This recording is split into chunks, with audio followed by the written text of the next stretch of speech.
తెలంగాణ రాష్ట్ర కలను సాకారం చేసిన పార్టీ బీఆర్ఎస్ అన్నారు కేటీఆర్. ప్రజల గుండెల్లో కేసీఆర్ ఎప్పటికీ నిలిచి ఉంటారన్నారు.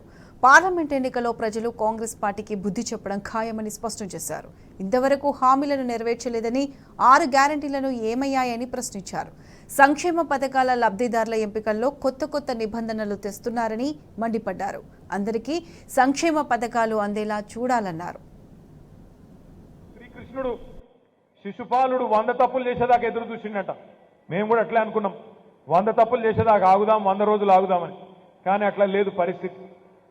ఆల్రెడీ ఒక్కొక్కటి ఎగ్గొట్టే ప్రయత్నాలు ప్రారంభమైనాయి.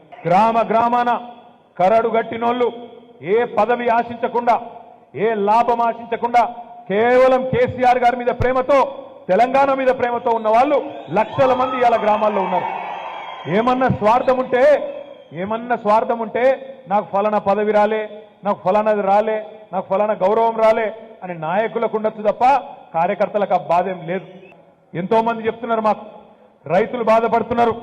అన్నా, కేసీఆర్ ఉన్నప్పుడు రైతు బంధు వారం 10 రోజుల లోపలనే టింగు అనుకుంటా 7,600 కోట్ల రూపాయలు మా ఖాతాలో పడుతుండే. కానీ ఇవాళ ఈ రేవంత్ రెడ్డి వచ్చిన తర్వాత, ఈ ప్రభుత్వం వచ్చిన తర్వాత నీకు పడ్డదా అంటే రైతు బంధు నీకు పడ్డదా అని ఒకళ్ళ ముఖాలు ఒకళ్ళు చూసుకునే పరిస్థితి వచ్చిందన్నా. మరి 3 నెలలకు వస్తుందా, 6 నెలలకు వస్తుందా తెలువని పరిస్థితి ఉన్నదనే మాట ఊర్లలో రైతులు చెప్తా ఉన్నారు.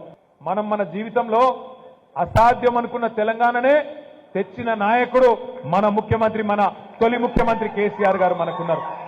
వచ్చిపోయే ముఖ్యమంత్రులు మస్తుగా ఉండొచ్చు, వచ్చిపోయే ముఖ్యమంత్రులు రేపు భవిష్యత్తులో కూడా మస్తు మంది వస్తుండొచ్చు.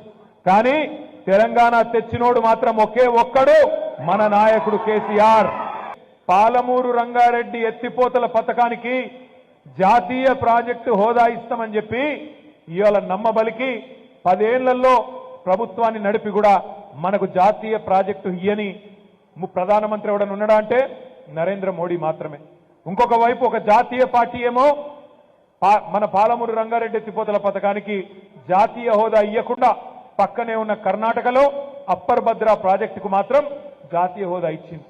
ఇంకొక పార్టీ, జాతీయ పార్టీ కాంగ్రెస్ పార్టీ, మన కృష్ణా నీళ్ల మీద ఉండే ప్రాజెక్టులను కేఆర్ఎంబి కప్పజెప్పి, కృష్ణా రివర్ మేనేజ్మెంట్ బోర్డు కప్పజెప్పి మన జుట్టును ఢిల్లీ ఓన్ చేతులు పెట్టొచ్చింది. మరొక ప్రభుత్వం 10 ఏళ్లు కేసీఆర్ ఉన్నప్పుడు మన మెడ మీద కత్తి పెట్టినా మనం ప్రాజెక్టులు ఇయ్యలే వాళ్ళకి. కానీ రేవంత్ రెడ్డి రాగానే మరి ఏం జరిగిందో, మోడీ బెదిరించిండా లేకపోతే ఢిల్లీలో ఉన్న వాళ్ళు ఇంకెవరైనా వేరే సలహా చెప్పిండ్రా తెలియదు. మన శ్రీశైలం ప్రాజెక్టు, మన నాగార్జున సాగర్ ప్రాజెక్టు, మన జూరాల ప్రాజెక్టును తీసుకుపోయిండు ఢిల్లీ వన్ చేతుల్లో, మన జుట్టు అక్కడ అప్పచెప్పి వచ్చిండు. మళ్ళా మనం లొల్లి చేస్తే, మన నల్గొండలో మీటింగ్ పెడితే ఆ దెబ్బకు భయపడి వెంటనే అసెంబ్లీలో మళ్ళా తీర్మానం చేసి నేను ఇయ్యలే అని చెప్పి బుకాయించే మాటలు మాట్లాడుతూ ఉన్నాడు. ఒకడేమో కృష్ణా నీళ్లను కేంద్రానికి తాకట్టు పెట్టిండు, ఇంకొక జాతీయ పార్టీ ఏమో మనకు ఆ కృష్ణా నది మీద మనం గడుతున్న పాలమూరు రంగారెడ్డి ఎత్తిపోతల పథకానికి జాతీయ హోదా ఇవ్వకుండా దగా చేసిన పార్టీ మరొక పార్టీ బీజేపీ. అందుకే నేను అనేది, ఈ రోజుకైనా ఏ రోజుకైనా పెద్దలు చెప్తారు, ఎట్టి పనికైనా మట్టి పనికైనా మనోడే ఉండాలి.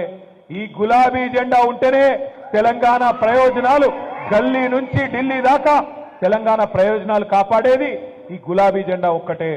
పార్లమెంట్లో గలం విప్పాలంటే, పార్లమెంట్లో రేపటి రోజున అక్కడ ఉండే ప్రభుత్వాన్ని కానీ, ఇక్కడ అసెంబ్లీలో ఉండే ప్రభుత్వాన్ని కానీ చెడుగుడు ఆడాలంటే, అడ్డుకోవాలంటే, తెలంగాణ కోసం కొట్లాడాలంటే మిగతా వాళ్ళకి ఆ సత్తా లేదు.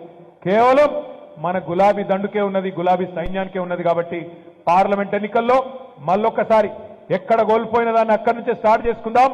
ఈరోజు అచ్చంపేటలో బాలరాజు గారు కొద్దిపాటి తేడాతో ఓడిపోవచ్చు.